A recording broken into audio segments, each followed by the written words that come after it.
rubrique musique. Il y a deux tendances qui se dessinent cette année. C'est quelque chose qui me tient à cœur, mais parce que j'ai un peu vécu l'époque, c'est des livres revival sur le mouvement punk. Alors là, il y a un tout petit bouquin qui s'appelle L'histoire du punk en 45 tours chez Aubec. Et même moi qui m'y connais et qui en ai beaucoup, j'ai appris plein de choses. Parce que sur une page, vous avez le 45 tours avec l'histoire du groupe. Alors bien sûr, on retrouve tous les grands classiques, les Sex Pistols, Blondie, Damned, Jam, Clash, mais également plein de petits groupes qui en fait, pour ceux qui ont vécu cette époque il y a 35 ans, ils se reconnaîtront certaines choses. Star Shooter, dont nous avons le chanteur de l'époque qui vient faire ses courses chez nous à la Griffe Noire. Bon, j'ai un peu de mal à le reconnaître, mais bon, moi je sais que c'est lui. Et il y a également tous les petits groupes anglais qui écumaient les bars et les fameuses scènes rock, notamment de Mont-de-Marsan dans les années 77, qui ont sorti qu'un 45 tours. Donc tout est dedans, donc c'est un assez beau bouquin, Blitzkrieg, Hey Ho, Let's Go, comme auraient dit les feux les Ramones. Plus joli, plus esthétique et tout ça, un livre qui s'appelle Punk, tout court, chez Rizzoli, aux éditions Rizzoli. Donc là, il raconte quand même l'histoire du punk, c'est un petit peu moins drôle que l'autre, qui est une somme de 45 tours et tout ça.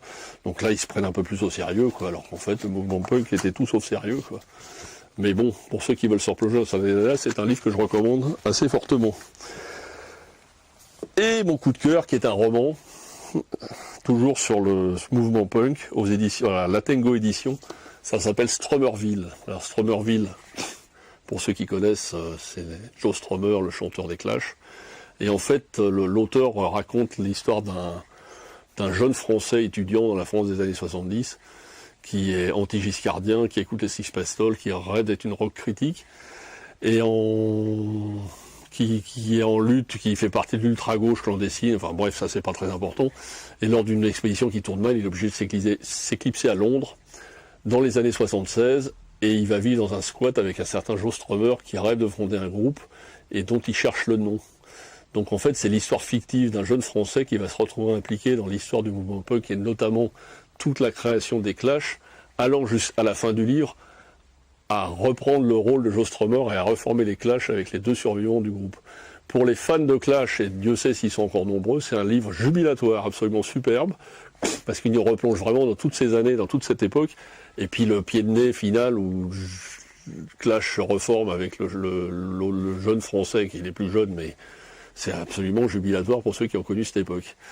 Ça s'appelle Stromerville, c'est aux éditions La Tango. Et donc je disais qu'il y avait dans le beau livre cette année musicale, il y avait deux tendances qui se dégageaient, le punk et également l'art du disque. C'est-à-dire que c'est redevenu très à la mode de faire des collections de vinyles, parce que c'est beaucoup plus chic que d'écouter ces disques sur des CD.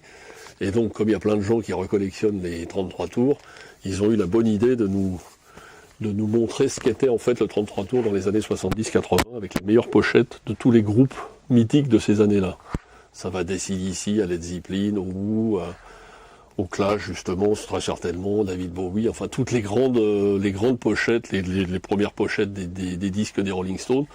C'est un album, vous allez me dire, ça sert à rien, mais ça vous replonge vraiment dans toute l'époque là, et puis pour le collectionneur, et Dieu sait qu'il y en a de vinyle, c'est assez sympathique parce que ça fait vraiment la somme totale de ce qu'il faut avoir en 33 tours, pas forcément pour ce qu'il y a dedans, mais pour la pochette.